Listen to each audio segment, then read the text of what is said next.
मित्रों, आज हम ऋतुराज बसंत और सरस्वती पूजा पर कुछ चर्चा कर रहे हैं। उम्मीद करते हैं आपको यह वीडियो पसंद आएगा।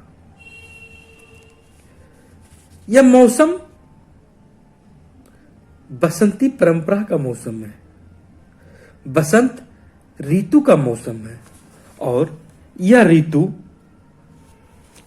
शीत काल की ठंडी के बाद गुनगुनी धूप का एहसास कराती है, फागुन के रंग का एहसास कराती है और यह मौसम मन की गति को सदा बहार कर देती है। ऐसा लगता है मानो इस मन की धरती पर फागुनी धूप खिल रहे हों। पीले जादू का असर न केवल धरती पर बल्कि मन मस्तिष्क पर छा रहा हो।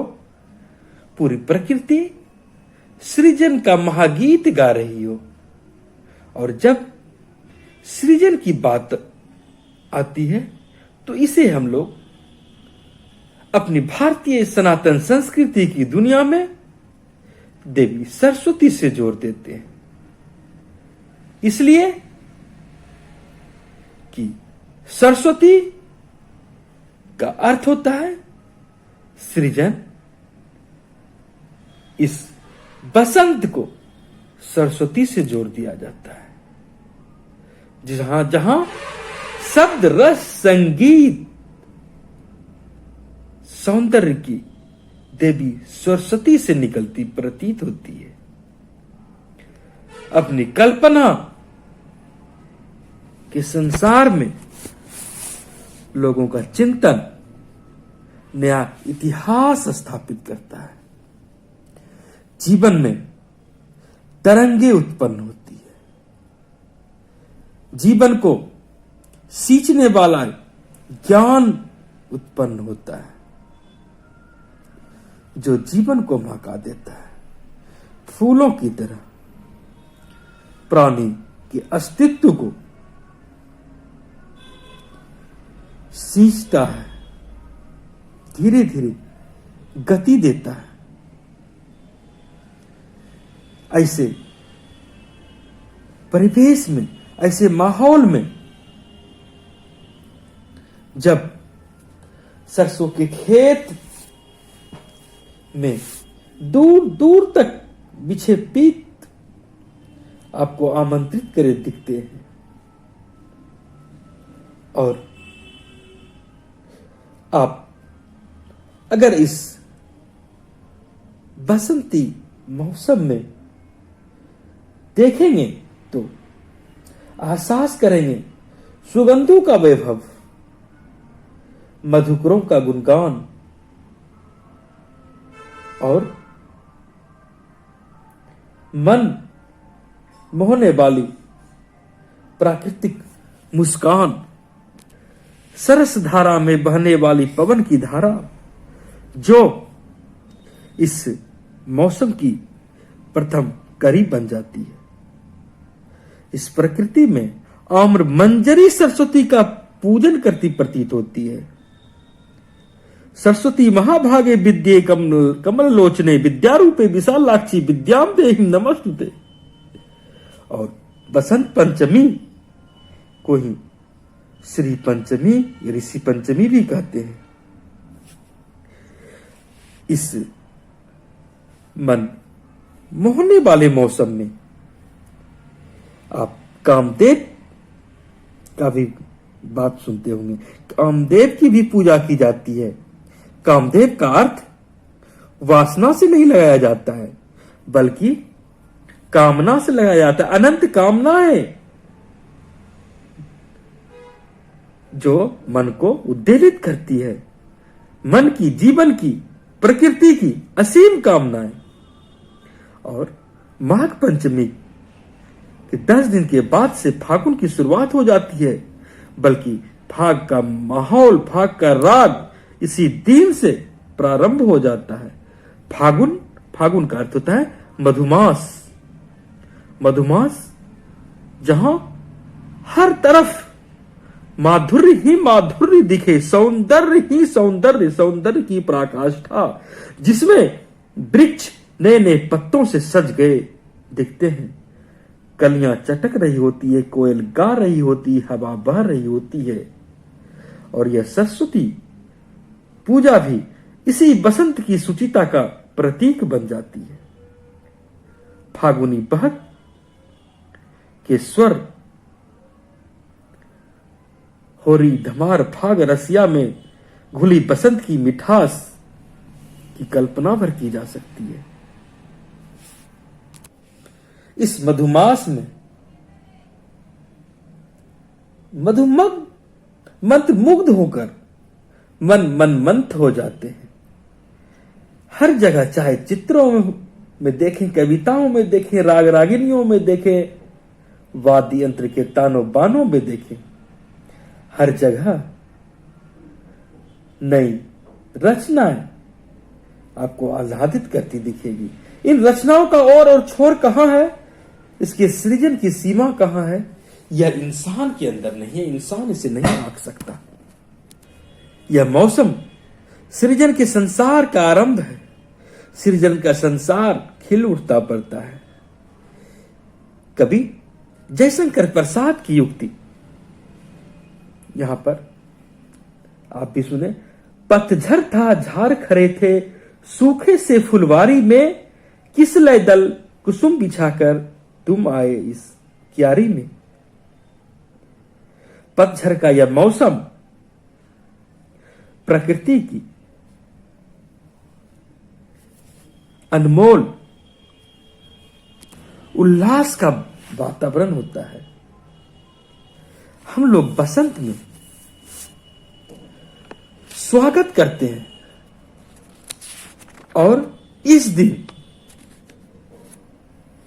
भारतीय मनीषियों ने बसंत पंचमी के दिन माता सरस्वती की आराधना का दिन माना है।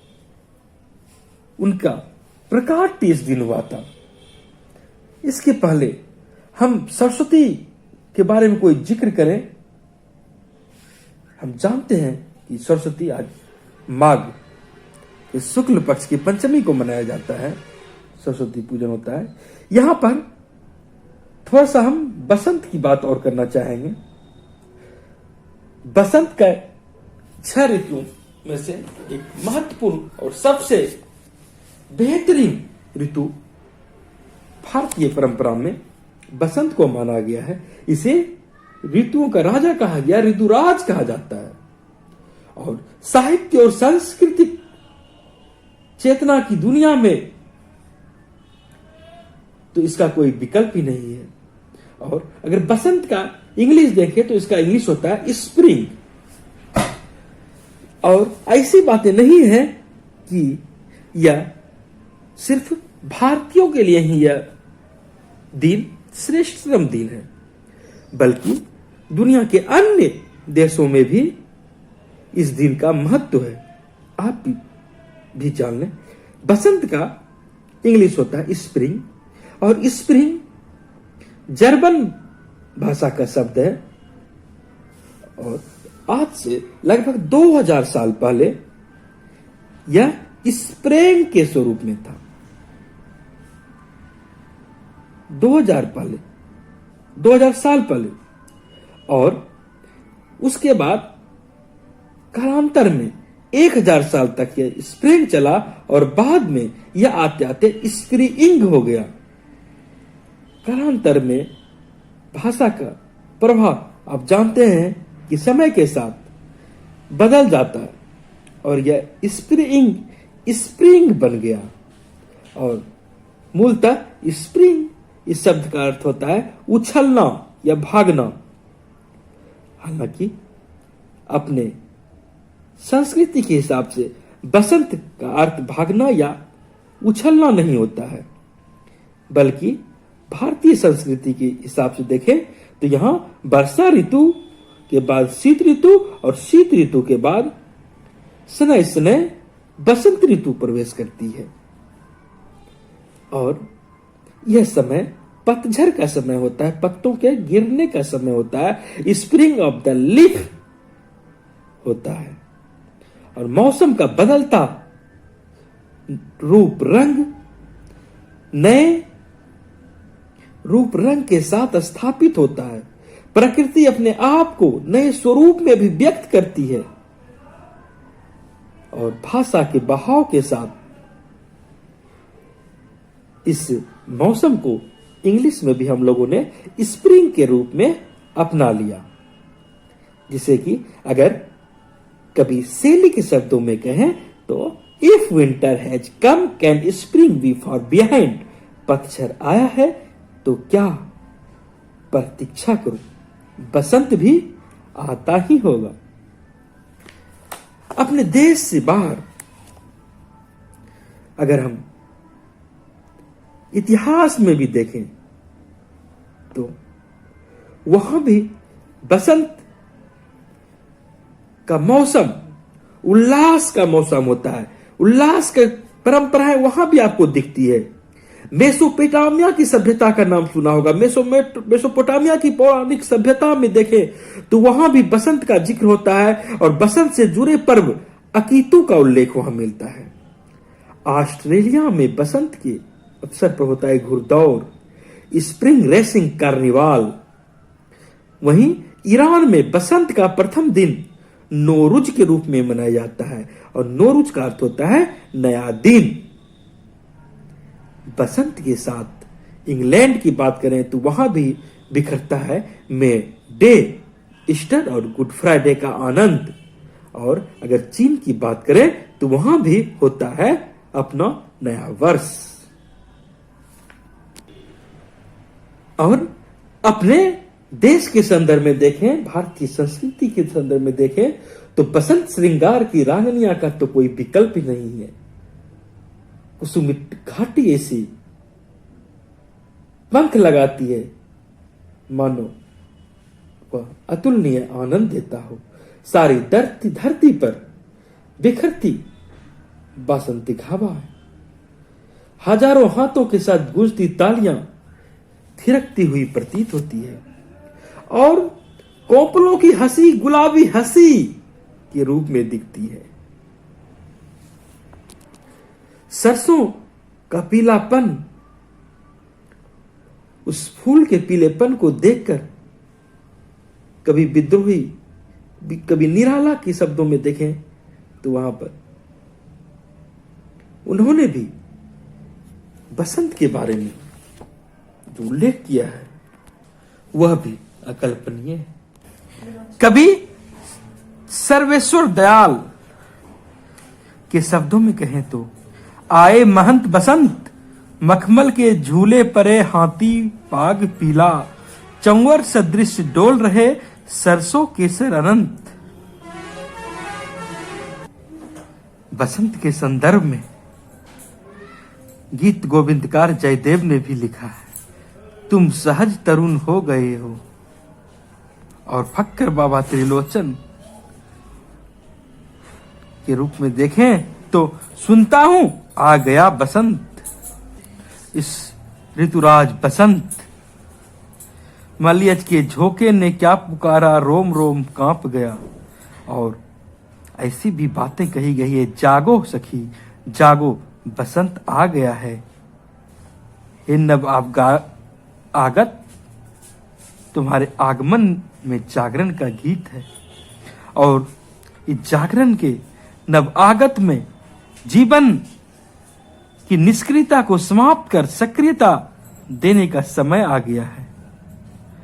मानव की कामनाएं खिल रही है, जीवन में जाग रही है और सृजन की रचनाएं जागृत हो रही है। कवि की कल्पना हो या चित्रकार की तुलिका, धरती पर जाग रही रंगों और सुगंधों की रीत। पीली चुनरी ओढ़ ली है खेतों ने, पीली चुनर से श्रृंगार रचाया है खेतों ने। ऐसा लगता है प्रकृति उमंग में हर्षित दिखती है, पत्ता पत्ता हर्षित दिखता है, यत्र तत्र सर्वत्र आनंद का वातावरण का मौसम का स्वागत करता है यह बसंत। बसंत पंचमी के दिन भारतीय सनातन संस्कृति में श्रद्धालु अपने अपने आसपास की नदियों में स्नान करते हैं। नदी जो जीवन की तरंगित होने का प्रतीक बन जाती है। और संगम में देखें तो जहां गंगा जमुना सरस्वती का मिलन होता है, वहां तो स्नान करना लोग अपना भाग्य समझते हैं। और मथुरा के बांके बिहारी की बात करें तो इसी बसंत पंचमी पर से वहां होली की शुरुआत हो जाती है। पंजाब के अमृतसर में देखें गुरुद्वारा में, वहां भी आपको ये दिखता है। तो असम का बिहू पर्व हो और पोंगल, आसमान में उड़ती पतंगे आपको उल्लास में वातावरण का निर्माण करता प्रतीत होगा। माघ शुक्ल पंचमी के दिन, बसंत पंचमी के दिन सरस्वती पूजा बड़े ही हर्षोल्लास के साथ लोग मनाते हैं। इसे मानने वाले लोग बहुसंख्य रूप में हैं। वहीं कुछ लोग सरस्वती को विद्या की देवी नहीं भी मानते हैं, ऐसे भी कुछ लोग इस देश में होंगे।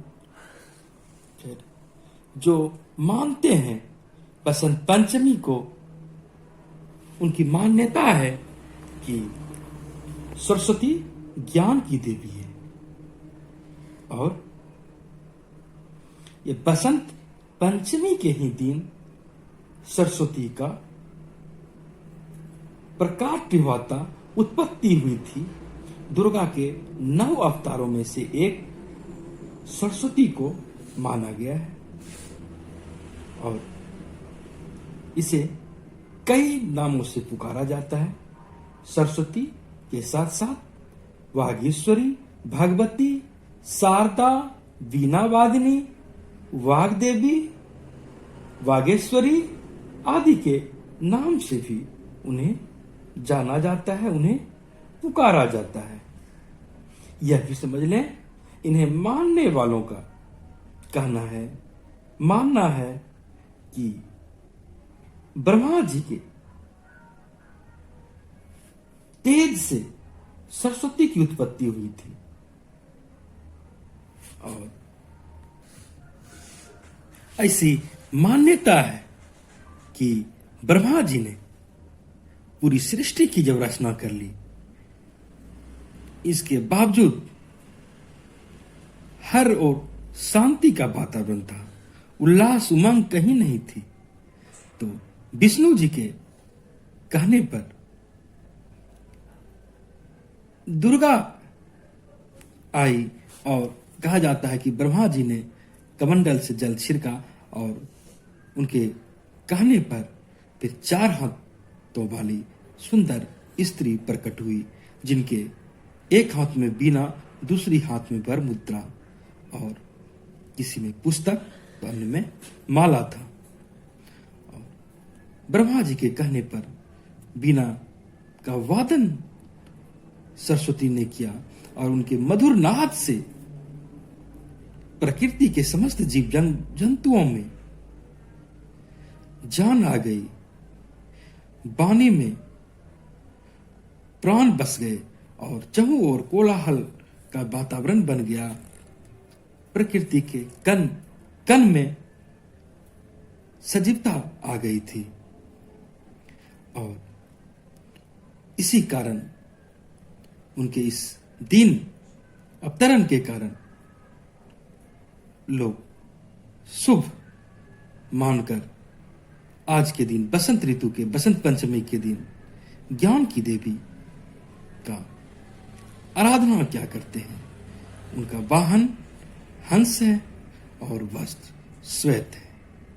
कहीं कहीं वे श्वेत वस्त्र तो कहीं लोग पीले वस्त्र के रूप में भी देखते हैं। और कमल पर उन्हें बैठाया जाता है। कमल अपने आप में एक प्रतीक है। अपनी संस्कृति में कमल को श्रेष्ठ माना गया, सर्वश्रेष्ठ माना गया है। आप वर्तमान में भी देखते हैं कि अपने देश में राष्ट्रीय फूल की संज्ञा कमल को दी जाती है और बच्चे भी पढ़ते हैं फूलों का राजा गुलाब है तो फूलों की रानी लिली है, फूलों की देवी चंपा है जिसकी रूप सुगंध सुहानी होती है, किंतु सबों का सरताज तो कमल है, कमल तो फूलों का महाराज है। और कमल कीचड़ में खिलता है, कीचड़ में रहने के बावजूद कीचड़ से वो प्रभावित नहीं होता, जल में रहकर भी उससे निर्लिप्त रहता है। सरोवर का पंख उसकी पंखुड़ियों पर अपनी छाप नहीं लगा पाता है। यह एक संदेश है व्यक्ति के जीवन के लिए भी। कमल समान हमें इस संसार में रहना चाहिए, समस्त बुराइयों के रहते हुए भी यदि हम कमल की तरह जिए तो ये सांसारिक मोह माया, इसकी बुराई हमें नहीं छू सकती। कमल सूर्योदय के साथ ही खिलता है तो सूर्यास्त के साथ ही मुरझा जाता है। यह ऊर्जा का प्रतीक के रूप में दिखता है कि आप सूर्योदय के बाद आप में वो ऊर्जा का संचरण होना चाहिए और सूर्यास्त के बाद आप प्रकृति के अनुरूप जीवन जिए। छात्रगण सरस्वती की विशेष आराधना करते हैं और व्यक्तिगत के साथ साथ सार्वजनिक पूजा का भी आयोजन करते हैं। यह अलग बात है कि आज की तारीख में सार्वजनिक पूजा के रूप में जो दिखावटी जो प्रदर्शन किया जाता है उससे कुछ लोगों को लगता है कि यह अपने उद्देश्य से भटक गया लगता है। जिसे ज्ञान से कोई मतलब नहीं है वे भी दिखावटी तौर पर इससे जुड़े रहने का दंभ भरते हैं। यह भी एक कारण है कि कुछ लोगों को यह अच्छा नहीं लगता है। खैर, इस दिन विद्यार्थी किताबों की पूजा करते हैं और किताब कॉपी को विद्या को मां सरस्वती का रूप मानते हैं और कुछ विद्यार्थी पंचमी के साथ साथ चतुर्थी से ही संयम नियम का पालन कर पूजा में लीन हो जाते हैं और कहा जाता है कि सरस्वती का पीला वस्त्र उस दिन लोग धारण करते हैं। वहीं पूजन सामग्री में लोग उजले चीज को चढ़ाते हैं जैसे दही, मक्खन, धान का लावा, सफेद तिल का लड्डू, श्वेत पुष्प, गन्ना का रस, श्वेत चंदन, श्वेत कमल, अदरक, मूली, शक्कर, घी, नारियल, नारियल पानी, श्रीफल, बेर आदि आदि। खैर, अपने भारत में, पूर्वी भारत में सरस्वती पूजा का आयोजन विशेष तौर पर होता है। वहीं पश्चिमी बांग्लादेश में भी सरस्वती पूजा होता है, नेपाल में भी होता है।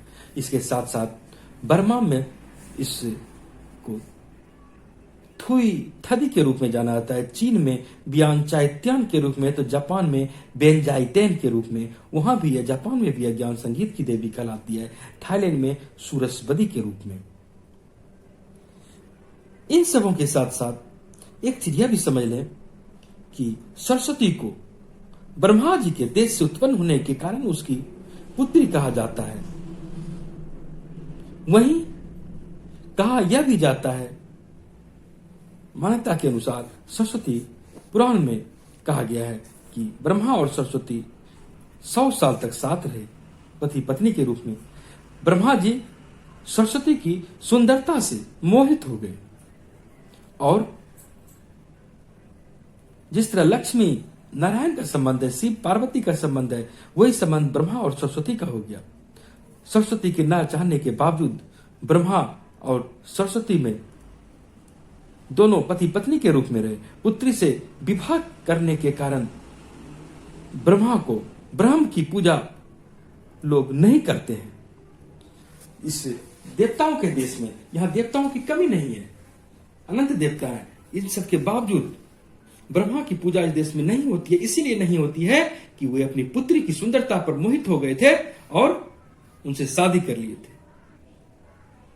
यह बातें भी समान जनों के लिए एक मर्यादा की बात सिखाती है, एक मानक की बात सिखाती है कि हमें अपने व्यक्तिगत और सार्वजनिक जीवन में किस तरह मर्यादा का पालन करना चाहिए, संबंधों की पवित्रता को कैसे बरकरार रखनी चाहिए, अन्यथा हम कोप भाजन के शिकार होते हैं।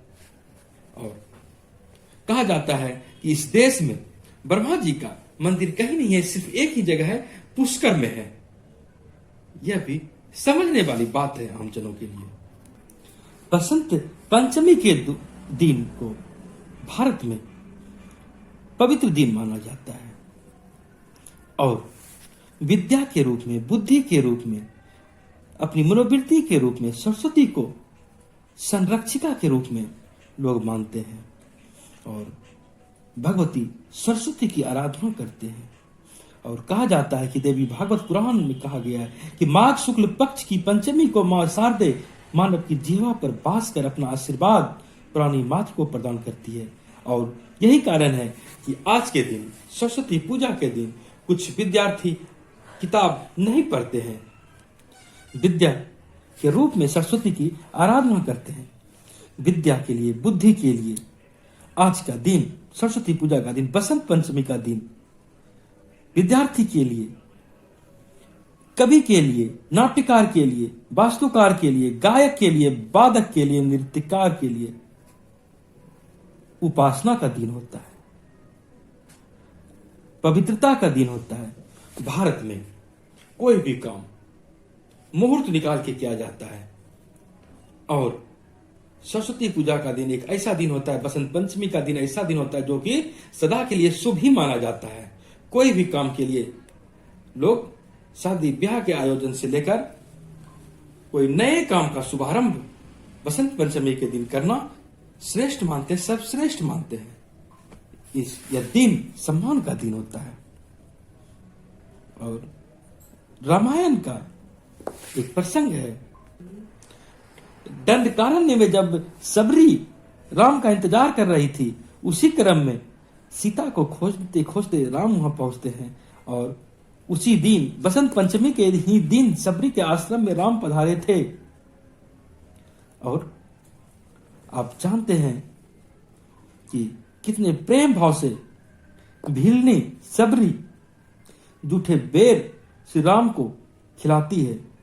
वे बेर जूठे नहीं थे, बल्कि वे इतने लीन हो जाते आराधना में कि वे, उनकी नजर में वो जूठा नहीं था, बल्कि वे श्रेष्ठ, सर्वश्रेष्ठ अपने प्रभु को सौंपना चाहते थे। अपने भारतीय संस्कृति में कुछ विद्यार्थी सरस्वती चालीसा भी पढ़ते हैं और ईश्वर सरस्वती को प्रसन्न करने की कोशिश करते हैं। सरस्वती चालीसा आप भी सुन सकते हैं। अथ श्री सरस्वती चालीसा। दोहा: जगत जननी पद कंज तव निज मस्तक पर धार, बंदौ मातु सरस्वती बुद्धि बल की दाता। पूरन जगत में व्याप्त तब महिमा अमित अनंत, राम प्रताप के पाप को मातु तू ही अभंत। चौपाई: जय श्री सकल बुद्धि बल राशि, जय सर्वज्ञ अमर अविनाशी, जय जय जय वीणा कर धारी, करत सदा तू हंस सवारी। रूप चतुर्भुज धारी माता, सकल विश्व अंदर विख्याता। जग में पाप वृद्धि जब होती, परति धर्म की फीकी ज्योति। तब ही मातु ले निज अवतारा, पापहीन कर दी महिसारा। वाल्मीकि जो था हत्यारा, तब प्रताप जाने संसारा। रामचरित्र जो रचे बनाई, आदि कवि की पदवी पाई। कालिदास जो थे विख्याता, तेरी कृपा दृष्टि से माता। तुलसी सुर आदि विद्वाना भय और जो ज्ञानी नाना, कि नहीं न और रहे अवलंबा, केवल कृपा आपकी अम्बा।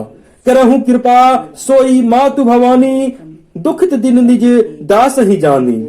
पुत्र करे अपराध बहुता, ते ही न धरई चित सुंदर माता। राखू लाज जननी अब मोरी, विनती करहूं भांति बहुतेरी। मैं अनाथ तेरो अवलंबा, कृपा करहूं जय जय जगदम्बा। मधु कैटब जो अति बलवाना, बाहो युद्ध विष्णु से ठाना। समर 1005 भय धो घोरा, तो पर मुख उसने नहीं मोरा। मातु सहाय किन ते ही काला, बुद्धि विपरीत भई कलहाला। ते ही से मृत्यु भई खलकेरी, पूर्वहु मातु मनोरथ मेरी। चंड मुंड जो भे विख्याता, क्षण महम ते ही संहरेहु माता। रक्त बीज सन समरथ पापी, सुर मुनि हृदय धरा सब कांपी। काटे उसिर जिमी कदली खंबा, बार बार बिनबऊ जगदम्बा। जग प्रसिद्ध जो शुंभ निशुंभा, क्षण में बधे ताही तुम अम्बा। भरत मातु बुद्धि फेरे उजाई, रामचंद्र बनवास कराई। एही विधि रावण तु बध किन्हा, सुर नर मुनि सबको सुख दिन्हा।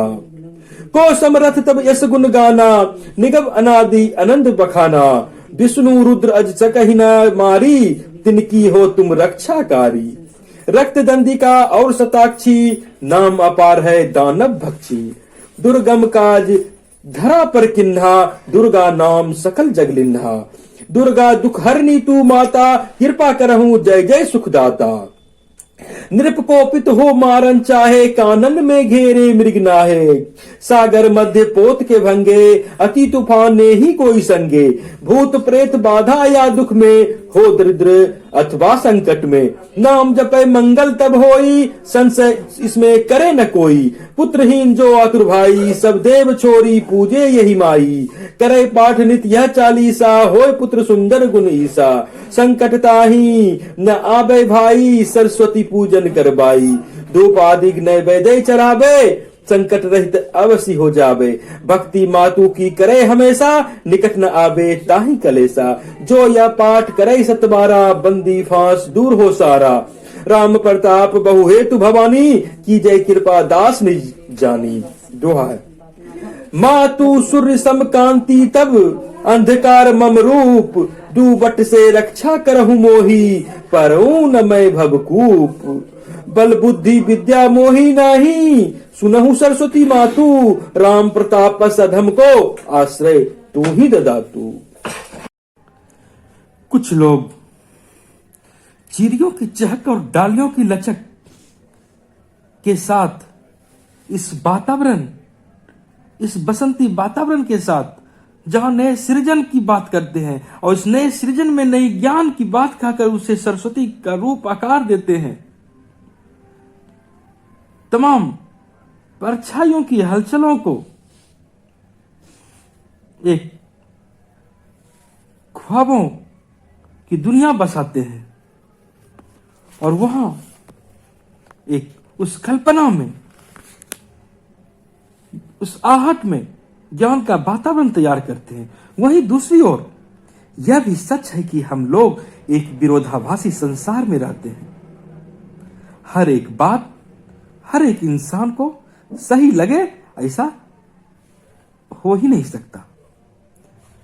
क्या सच है, क्या सही है, यह सापेक्ष सत्य अलग चीज है। लेकिन हर एक चीज की तरह ज्ञान की देवी के रूप में सरस्वती को अपने समाज का हर एक तबका, हर एक वर्ग मानने को तैयार नहीं होता है। और हिंदुस्तानी समाज में बदलती स्थितियों के बावजूद यह सही है कि ज्ञान की देवी के रूप में इसे बहुसंख्य लोग मानते हैं, ज्ञान की ऊर्जा का संचार पाते हैं। अपनी संघर्ष से मुकाम पाने के बावजूद सरस्वती को ज्ञान की देवी मानते हैं, उनकी आराधना करते हैं। इसके बावजूद कुछ लोग उसकी प्रामाणिकता की तलाश में हैं और पृथ्वी पर यदि ज्ञान के रूप में सरस्वती है तो उसकी प्रामाणिकता चाहते हैं। इतिहास के पन्ने जो प्रामाणिकता नहीं दे सके वे आज के समाज से चाहते हैं।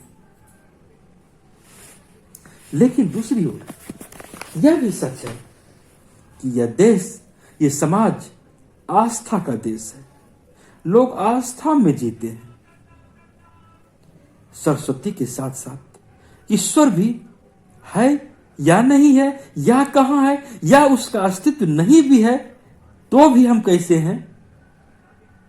हर एक व्यक्ति के पास इसका जवाब नहीं हो सकता और उसके लिए, उस जवाब पाने के लिए उस लायक भी आपको बनना पड़ता है। सत्य का साक्षात्कार हर किसी को सहजतापूर्वक नहीं हो सकती। भावना के आनंद में आप जितना बह सके, लेकिन विशुद्ध रूप से ज्ञान का साक्षात्कार होना सिर्फ प्रश्न उठा देने से नहीं होता। और फिर यह भी सच बात है कि श्रेष्ठता क्या है। आप जो कह रहे हैं वह श्रेष्ठ है या हम जो कह रहे हैं यह श्रेष्ठ है? इसका सवाल, इस तरह का सवाल की पुष्टि हम लोग अपने अपने मानदंडों पर करते हैं। और जीवन में श्रेष्ठता प्राप्त करने का क्या तरीका हो सकता है? इसके लिए यह जरूरी होता है, यह आवश्यक होता है और यही कि जीवन के, समाज के मूलभूत मूल्य क्या है। फिर सवाल होता है कि यह मूल्य तय करने का अधिकार हमें कौन देता है, इसका आधार क्या होता है। आध्यात्मिक दुनिया में जीवन की श्रेष्ठता को पा सकते हैं या सांसारिक मोह माया की दुनिया में नैतिक मूल्यों की बात कहकर हम इसका जवाब पा सकते हैं। यह इतना आसान भी नहीं है। और कौन सा जीवन श्रेष्ठ है, कौन सा मानवता व्यक्ति के जीवन मार्ग को तरंगित करता है, यह समझना भी आसान नहीं है। आप यह भी समझ लें, समझ सकते हैं कि ऐसा भी होता है कि श्रेष्ठ जीवन के रूप में सिर्फ राजा का ही जीवन श्रेष्ठ नहीं होता। कहा जाता है कि रोम के राजा का भी जीवन था, पर आम जनों ने श्रेष्ठ जीवन के रूप में सुकरात के जीवन को श्रेष्ठ माना, जिन्होंने जेल में जहर तक पी लिया था। तो श्रेष्ठता का पैमाना अपना अपना है। उसी तरह दया, प्रेम, संवेदनशीलता, प्रकाश और अंधकार से दूर कर प्रकाश की राह दिखाने वाले ज्ञान के तत्व के रूप में इस संसार में प्राकृतिक कलात्मकता को हम किस दृष्टि से देखते हैं, यह भी श्रेष्ठता के रूप में समझना पड़ेगा। दूसरी ओर यह भी समझा जा सकता है कि आम आदमी को श्रेष्ठता वहीं नजर आती है जहां चमत्कार होता है, जो दूसरे न कर सके, और उसे हर एक करना चाहे। उस गुण को श्रेष्ठ जीवन का आधारभूत मूल्य भी लोग मान लेते हैं। जीवन की श्रेष्ठता का पैमाना अलग अलग हो सकता है, लेकिन समूची मानवता, समूची मानव जाति के साथ साथ इस प्रकृति के कण कण में रंग भरने वाले इस बसंतमयी वातावरण को हम लोग उल्लास के साथ जिए, इसी में सबों की भलाई है। बहरहाल खिलते मौसम के साथ आप भी खिलें और आप भी मुस्कुराएं, प्रकृति का स्वागत करें और आपकी भी ज्ञान में वृद्धि हो, विद्या बुद्धि के रूप में हर इंसान श्रेष्ठता को हासिल करे, प्रकृति के कण कण में उल्लासमय वातावरण आवे, इसी में प्रकृति के साथ साथ हर एक प्राणी का विकास संभव होगा।